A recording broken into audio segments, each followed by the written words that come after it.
Group 2, Beta 2M. Hi everyone. Today I want to talk to you about MHC class 1 cells, which are expressed on all nucleated cells. In other words, we can find them on the cytoplasmic membrane except red blood cells. And I will focus on how the cell will express MHC1 with an antigen on it, and how it will express it to the CD8 receptor of the T cell. So what happens is, for example, is that the pathogen like bacteria can take over the cell and infect it. Through this process, the pathogen will make its own proteins in the cell. Then, these protein products can enter the proteasome that can degrade these protein products into small fragments. So these bacteria protein will come out from proteasome in about 50 amino acids in length. So we have many of these.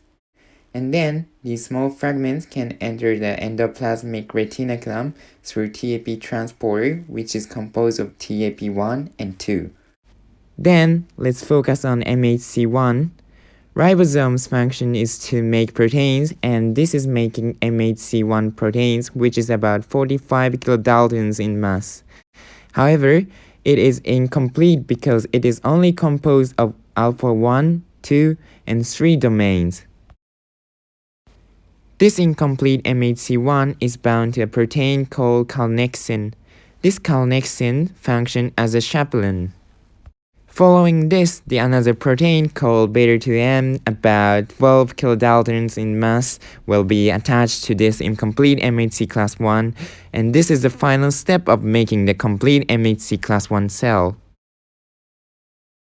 The MHC class 1 together with the peptide antigen can leave the endoplasmic reticulum, and it will leave it within an endosome. It will go through the Golgi body in a normal exocytosis process, and then from the Golgi body in the endosome, the MHC class 1 with the peptide together will be presented on the cell's surface. So this cell, which is infected by the bacteria, will express MHC class 1 with a small fragment of the bacteria on its cell surface. And now, the MHC class 1 being expressed on the cell surface with the small peptide will then wait for interaction with the CD8 T cell. So what happens is, infected cell will present the antigen of peptide to CD8 T cell.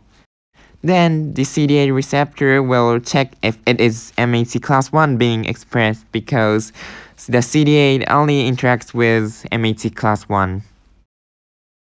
Okay, so now I will summarize my presentation. Beta-2Ms are presented on all nucleated cells, and it can be used as a biomarker of clinical disease.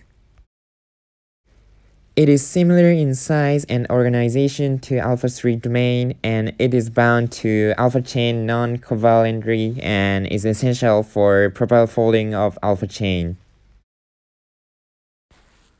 Okay, I would like to conclude my presentation here. Thank you for listening.